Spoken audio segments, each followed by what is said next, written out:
This prison is officially closed, but something still moves below. My name is Marshal Sarah Jenkins. For 20 years, I've navigated the labyrinthine corridors of justice, a career forged in the grim realities of human cruelty.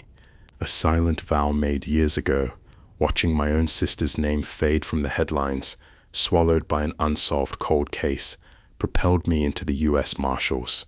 When the call came about, Blackwood Penitentiary, a facility shuttered for decades, whispered about even among hardened law enforcement. Something within me stirred. They said it was a routine assessment. I knew it was anything but. Too many unanswered questions lingered about Blackwood's past. Too many whispers of disappearances, of inmates and guards simply vanishing into the stone. My gut, a reliable compass in a world of lies, told me this was not about crumbling concrete. It was about something far darker, something that still clung to the shadows of that forgotten place. This story, this confession, is not just about a prison. It is about the chilling intersection of a true crime mystery and a terror that defies all logic, a terror that has now claimed a piece of my own sanity. If you are watching, I need you to understand, this is not just a ghost story. This is a testament. Subscribe and hit the bell to hear what happened. And tell me, what time are you watching this, and from what city? The air hit me first. A thick, cloying embrace of damp earth and something else. Something metallic and old, like rust mingled with stale decay. Blackwood Penitentiary, a monolithic testament to a bygone era, stood silhouetted against the bruised twilight sky, its Gothic spires and crumbling gargoyles leering down like ancient sentinels. From the outside, it was a museum of decay, a hulking skeleton on the outskirts of nowhere. The splintered wooden sign read, Blackwood Penitentiary, established 1888. An icy dread settled over me. My official cover was a security assessment. Unofficially, I chased shadows. Official reports stated the prison closed due to structural instability and a string of unexplained incidents, a euphemism I had learned for cases that defied rational explanation, cases the system preferred to sweep under the rug. My quest began with a dusty file in a forgotten archive, the disappearance of a prominent investigative journalist, Arthur Caldwell, who had been researching Blackwood just before its closure in the late 1960s. His notes, fragmented and frantic, hinted at something far more sinister than faulty architecture. The main gates groaned open, a rusty protest against the silence. My flashlight beam cut through the encroaching gloom, revealing a cavernous main hall. Dust motes danced in the slivers of weak light, filtering through grimy, barred windows. The silence was absolute, a heavy blanket that seemed to absorb all sound. Each step echoed, a lonely rhythm, in a place built for cacophony. I pulled out Caldwell's last journal, a slim leather-bound book, its pages yellowed with age. His final entry was brief, almost illegible, scrawled in a shaky hand. They are here. They remember. Do not look back. A prickle of unease traced its way up my spine. As I moved deeper, a morgue-like chill seeped from the stones. The silence growing heavier. A sudden creak from an upper floor made me jump, my hand instinctively going to the holster at my hip. It was probably just the building settling, I told myself. But then, a faint whisper, barely audible, seemed to brush against my ear, a sound like dry leaves skittering across stone. It was too indistinct to make out words, but its sheer presence in the absolute solitude sent a jolt of primal fear through me. I gripped Caldwell's journal tighter, its worn leather a strangely comforting anchor. This was just the beginning. The administrative offices were a monument to bureaucratic abandonment. Filing cabinets stood agape, their contents spilled across the floor like forgotten secrets. Dust coated everything in a thick, even layer, preserving the past in an eerie, static display. I navigated the debris, my flashlight sweeping across faded blueprints tacked to the walls, revealing the intricate, almost obsessive design of Blackwood. I noticed a recurring symbol on the blueprints, a stylized, almost star-shaped mark with a single eye at its center, subtly integrated within the architectural flourishes. I searched for any record of Arthur Caldwell's visit, any official acknowledgement of his presence here. Most of the files were waterlogged and illegible, but one desk, tucked away in a corner, seemed less disturbed. Beneath a pile of moldering ledgers, I found a small, locked wooden box. A faint, almost imperceptible scratching sound seemed to emanate from within it. My pulse quickened. I picked the lock, a skill honed over years of tracking fugitives. Inside, nestled among yellowed letters, was a worn leather-bound journal, not Caldwell's, but an older one. The first page was signed, Elias Thorne, Architect and Warden, Blackwood Penitentiary, 1890. Thorne's entries were meticulously detailed, initially describing the construction with an almost manic pride. He spoke of the perfect containment of the design, the absolute isolation of the lower levels. But as the entries progressed, the tone shifted. His handwriting grew erratic, the sentences shorter, more desperate. He wrote of unseen currents, of shadows that clung to the stone, and whispers from the earth. A particular entry caught my eye, dated October 17, 1895. The first one. They say he was found lifeless in his cell, but the marks on the cell wall, they were not his. They were reaching. This was no ordinary passing. Suddenly, a loud thud echoed from the floor above, followed by a dragging sound, slow and deliberate, as if something heavy was being pulled across the stone. My breath hitched. It was too precise, too deliberate to be the wind or settling structure. The distinct sound of chains rattling, faint but unmistakable, then punctuated the silence. Thorne's journal slipped from my grasp, falling open to a page with a frantic sketch of the star-shaped mark. Beneath it, scrawled in what looked like dark stains, was a single word: they hunger.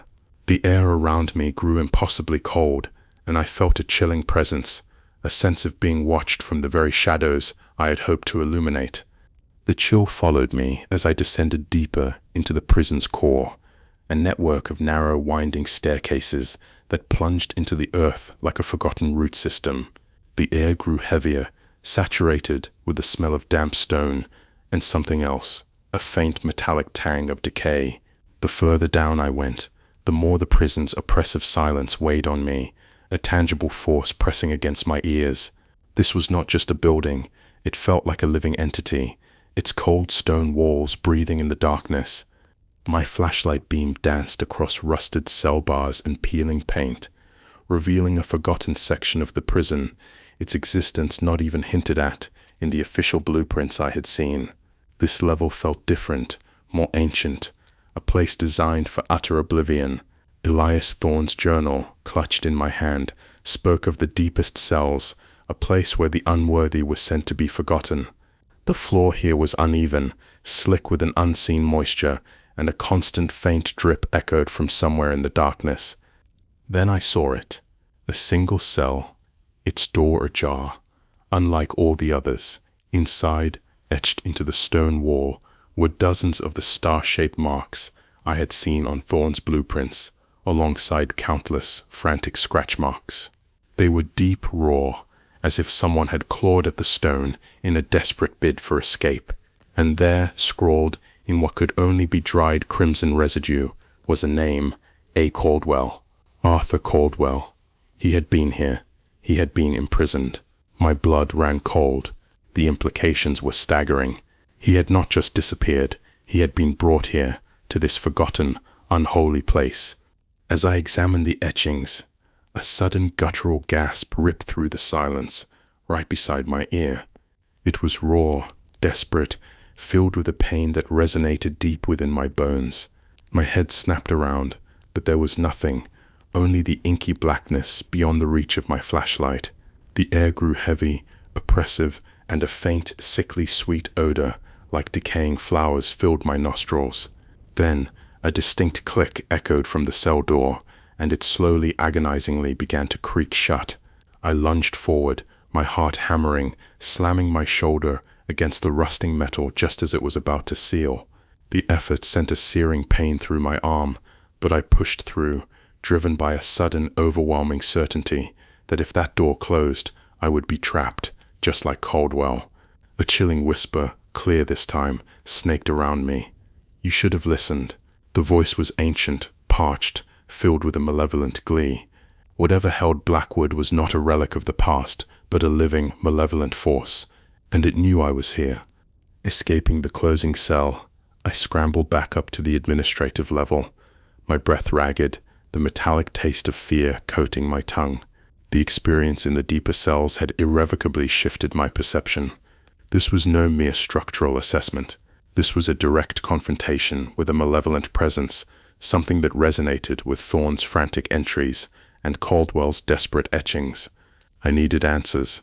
The archives, a dusty, cavernous room off the main hall, felt like the next logical step, a place where forgotten truths might linger in the silence.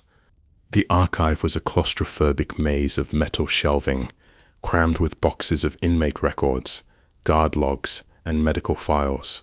The air was thick with the scent of decaying paper and mold, a musty perfume of forgotten lives. My flashlight cut through the gloom, illuminating rows upon rows of anonymous histories. I pulled on a pair of latex gloves, a professional habit, as I began to sift through the brittle documents, searching for any mention of the star-shaped mark or any pattern in the unexplained incidents.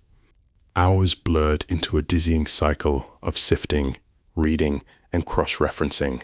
Most of the files were routine, a dreary testament to human folly. But then I found it, a series of seemingly unconnected reports, spanning decades, all marked with the same cryptic internal code, Incident Delta 7. Each report detailed a sudden, unexplainable disappearance of an inmate or a guard, always from the lower levels. No bodies were ever found, no escape routes identified. The official explanations varied wildly, but the underlying pattern was chillingly consistent. One file, bound with a faded red ribbon, contained a collection of crudely drawn sketches.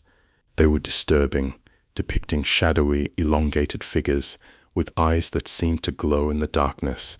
Below one drawing, a guard's shaky handwriting noted, "Prisoner Subject Delta 7, Cell Block A, lower level, claims shadow people are calling to him, screams at night, hallucinations," but the drawing itself, with its distorted, almost skeletal figures, was too specific, too unsettling, to be mere hallucination. As I held the sketch, the faint sound of scratching began again, but this time it seemed to be coming from within the paper itself, a faint, insistent scraping that vibrated against my fingertips. A cold dread settled in my stomach. The figures in the drawing seemed to shift, their glowing eyes fixed on me. And then, a whisper, clear as a bell, slithered from the very page. "He sees us now. You will too." The voice was ancient, cold, a serpent's hiss. I dropped the file, my heart pounding, convinced that the past was not just present in Blackwood, but actively reaching out. The archive's chilling encounter propelled me back to Elias Thorne's journal, its pages now seeming to pulse with a dark energy. I needed to understand his connection to the Incident Delta 7 reports, to the pervasive evil that clung to this place. His later entries were a descent into madness, a terrifying chronicle of a man losing his grip on reality, or perhaps simply seeing the true reality of Blackwood. I found myself in what must have been the warden's private study, a grand yet oppressive room still furnished with heavy dust-shrouded mahogany. A large desk dominated the center, and behind it, a towering bookshelf filled with archaic texts and forgotten legal tomes. The air here was strangely still, as if the very atoms had been frozen in time. The only sound was the frantic rustling of Thorne's journal pages as I turned them, desperately searching for answers. Thorne's entries became increasingly disjointed, filled with references to the calling, the deep ones, and a pact made in secret. He wrote of strange rituals performed in the lower levels, desperate attempts to appease something that had woken beneath the prison. His despair was palpable, his words painting a picture of a man haunted by his own creation. An entry from November 10, 1898, stood out, scrawled in a barely legible hand. "They demand more. The pact must be honored. The offerings, the tribute. My God, What have I unleashed? The unexplained incidents were not mere disappearances, they were dark offerings. Suddenly, a heavy book tumbled from the top shelf with a resounding crash, startling me. It was a thick, leather-bound volume, its title embossed in faded gold, Ancient Rites and Forgotten Lore. As I picked it up, a loose page fluttered to the floor. It was a crude map of Blackwood, but with an additional unsettling detail, a series of tunnels branching off from the deepest cells, leading to an unknown subterranean chamber. At the center of this chamber, the star-shaped mark was drawn, larger and more prominent than anywhere else. Below it, a chilling inscription in Latin, non redibit quod ibi intrabit, nothing that enters there will return. A cold, clammy hand seemed to brush against the back of my neck, sending shivers down my spine. The air grew heavy, thick with the scent of ozone and decay. A faint, almost imperceptible groan, like ancient stone shifting, emanated from the floorboards beneath my feet. Then a low guttural growl echoed from the corner of the room, a sound that seemed to vibrate through the very foundations of the prison. My flashlight beam cut through the darkness, landing on a shadowy form slumped in the corner, a dark, indistinct shape that seemed to absorb the light. It was too large to be a human, too still to be an animal, and then a faint, sickly glow emanated from where its eyes should have been, two pinpricks of malevolent light. It was watching me, and it was waiting. My heart hammered against my ribs. The growling presence in the warden's study, though unseen, was too palpable to ignore. I backed away slowly, my hand resting on my holstered weapon, my mind racing. I needed a human perspective, someone who had witnessed Blackwood's horrors firsthand, someone who could confirm what Thorne's journal and the Delta 7 reports only hinted at. My search led me to the dusty files of former employees. Amidst the routine paperwork, I found the personnel file of one Thomas O'Malley, a long-serving night custodian who had been on duty during several of the Delta 7 incidents. His last entry simply read, "Transferred due to psychological distress." I knew that euphemism. Finding O'Malley was not easy. The address in his file led me to a dilapidated nursing home in a remote, forgotten town nestled in the foothills, a place where time seemed to have forgotten to move on. The air was thick with the scent of disinfectant and stale tea. O'Malley was frail, his eyes cloudy with age, but a flicker of something haunted and desperate still resided deep within them. He was a man consumed by his past, a past intertwined with Blackwood's dark secrets. I sat beside his bed, the sterile white walls of the room, a stark contrast to the grim reality of the prison. He spoke in a low, raspy voice, his words punctuated by long pauses, as if he were reliving each painful memory. He described the cold spots, the shuffling sounds in the empty corridors, the voices that seemed to call out names of long-dead inmates. He spoke of the guards, strong men, reduced to shivering wrecks after a single shift in the lower levels. They were not crazy, he rasped, his voice trembling. They just saw what was there. His eyes, though clouded, held a sharp, knowing gaze when he spoke of the disappearances. They were not escapes, Marshal. No one escaped that place. They were taken, pulled into the shadows. The guards, the inmates, it did not matter. Once it wanted you, you were gone. O'Malley then spoke of a specific incident, a night when 3 inmates vanished from a supposedly secure block. He recounted hearing a shriek that was not human, followed by a sickening sound of rending. He swore he saw shadows dancing outside the cell doors, shadows that seemed to coil and writhe.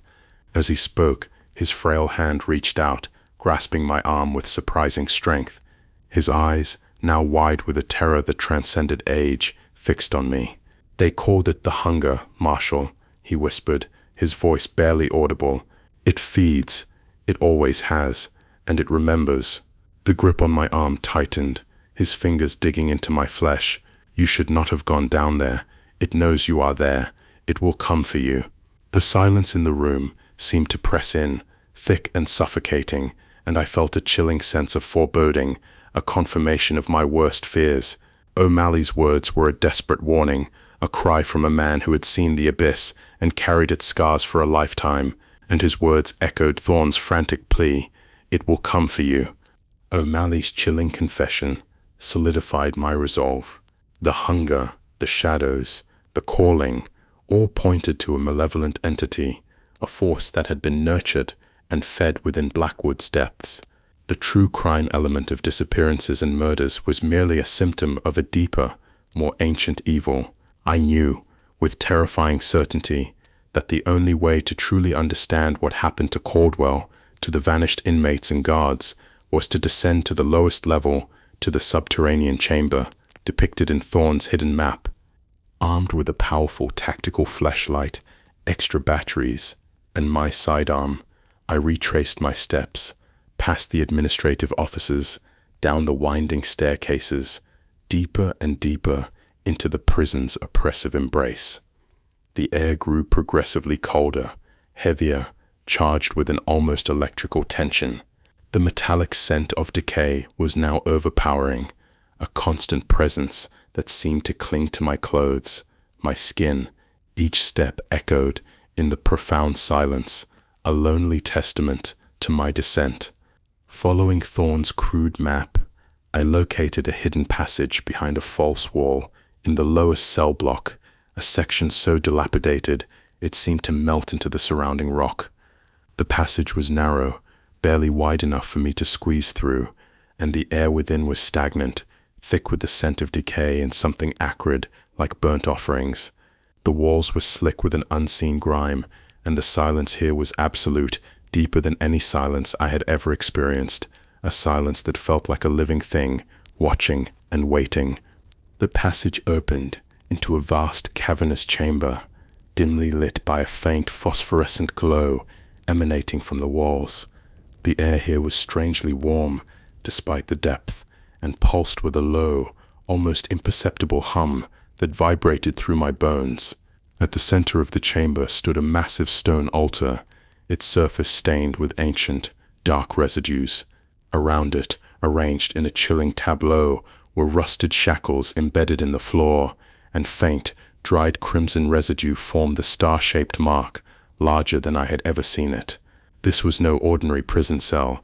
This was a place of dark tribute, and etched into the stone walls over and over were words scrawled in what appeared to be dried crimson residue, repeating a single, chilling phrase. "It hungers for the light. It hungers for life." The words seemed to pulsate with a dark energy, drawing me closer. As I stood there, a sudden piercing shriek echoed through the chamber, originating from the very walls, a sound that seemed to tear at the fabric of my sanity. It was followed by a chorus of whispers, ancient and malevolent, speaking in a language I did not understand, yet its meaning was horrifyingly clear. Tribute, hunger, death. The phosphorescent glow intensified, illuminating the shadows that writhed and coiled in the corners of the chamber, taking on vague, elongated shapes that seemed to reach out, beckoning. A wave of dizziness washed over me, and the air grew thick, pressing down on my chest. I fought the primal, insidious pull, that unholy siren song designed to lure victims to their doom, clenching my jaw, forcing myself to focus on the cold stone beneath my feet. The whispers grew louder, more insistent, and I knew, with absolute certainty, that I was standing in the very heart of Blackwood's evil, face to face with the ancient hunger that devoured souls. The ritual chamber pulsed with an oppressive energy, the whispers growing more insistent, coiling around me like unseen tendrils. I fought against the overwhelming urge to succumb. My professional training, years of disciplined focus in high-stress situations, became my only anchor in the rising tide of psychological torment. I had to find a way to silence the voices, to understand their source. I swept my flashlight across the walls of the chamber, searching for anything that might offer a clue, a weakness, a way to fight back. The etched words, "It hungers for the light, it hungers for life," seemed to glow with a malevolent intensity. Then, in a corner, obscured by a jagged outcropping of rock, I found a small rusted metal box, half buried in the damp earth. It looked like an old recording device. My heart quickened. With trembling hands, I pulled it free. It was an ancient reel-to-reel tape recorder, its casing corroded, but surprisingly intact. A single unlabeled reel of tape was still on the spindle. I pressed the play button, my fingers slick with cold sweat. A crackle of static filled the cavernous chamber, followed by a faint, distorted voice. It was Arthur Caldwell's. His voice was strained, hoarse with fear, but unmistakable. He spoke of the pulsing darkness, the cold that reached from within, and the whispers that promised oblivion. He detailed his forced imprisonment, his horrific discovery of the prison's true purpose. "They are not ghosts," Caldwell rasped, his voice breaking. "They are echoes, fragments of souls devoured by the thing below. It binds them, twists them, uses their agony to lure more. It feeds on their fear, their despair." The tape crackled again, and then a series of horrifying, wet, brutal noises, followed by Caldwell's final guttural sound, abruptly cut short.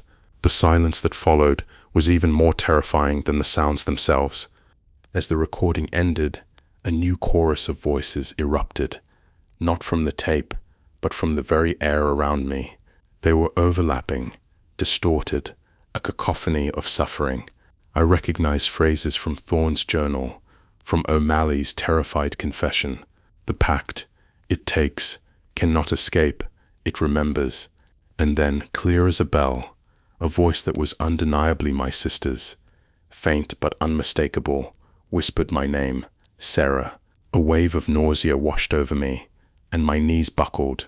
This was the ultimate psychological weapon, the manifestation of my deepest fear. My sister's cold case, her unsolved disappearance, was being twisted, used against me. The star-shaped mark on the altar seemed to glow brighter, its edges pulsing with a malevolent light. I felt a searing pain in my temples, a pressure building in my skull, as if the whispers were trying to force their way into my mind, to shatter my sanity.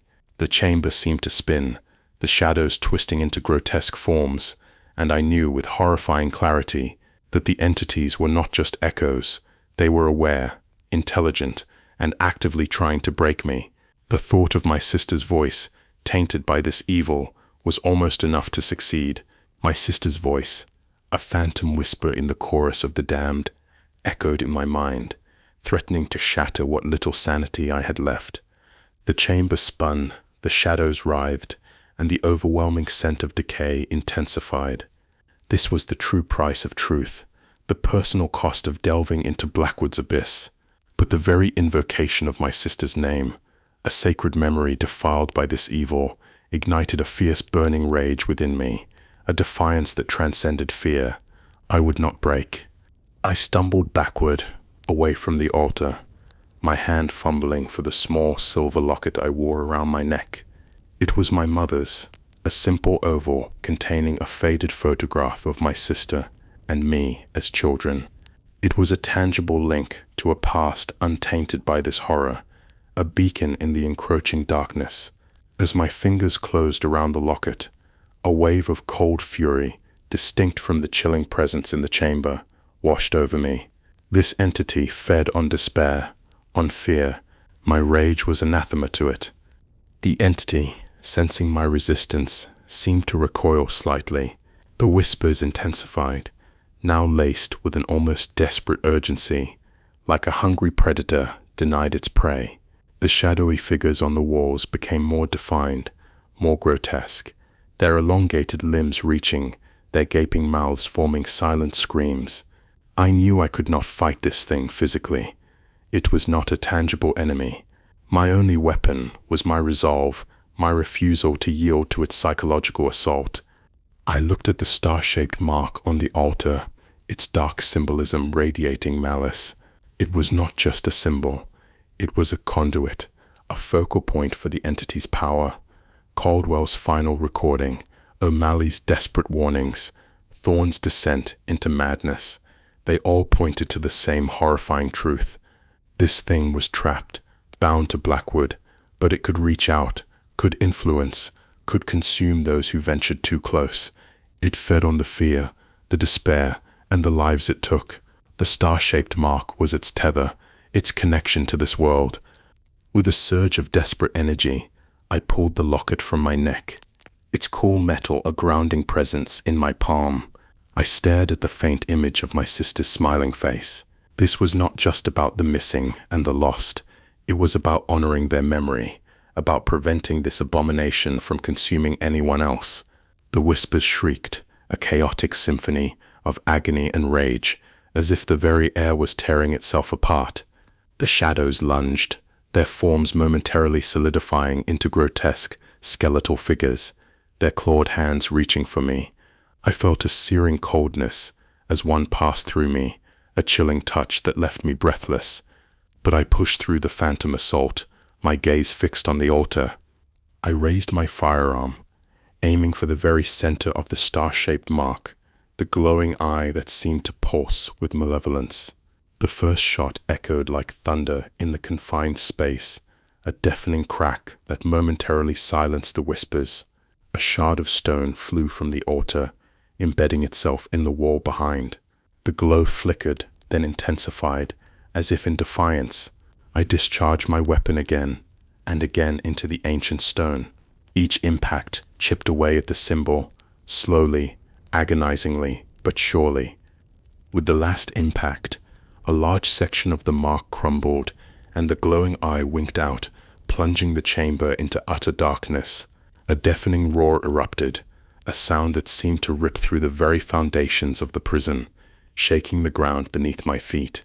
The whispers transformed into a single agonizing shriek, a sound of pure, unadulterated agony, and then silence, a profound, absolute silence, heavier than before, but devoid of the malevolent hum. The overwhelming scent of decay seemed to dissipate, replaced by the faint, fresh scent of damp earth.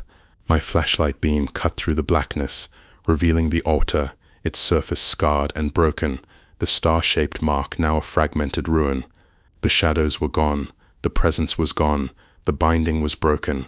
The silence that settled over Blackwood after the shattered symbol was not the oppressive, hungry silence I had grown accustomed to. It was a vacuum, an emptiness that spoke of a presence banished, a hunger unfulfilled. The air, though still damp and cold, no longer carried the metallic tang of decay or the sickly sweet perfume of violence. The oppressive weight that had pressed down on my sanity had lifted, leaving behind a chilling hollowness, a profound exhaustion that settled deep within my bones. I made my way out of the prison, a lone figure emerging from the maw of darkness. The sunlight, when I finally saw it filtering through the grimy windows of the main hall, felt impossibly bright, almost blinding. The world outside, the world of trees and sky and distant traffic, seemed surreal, detached from the horrors I had just witnessed.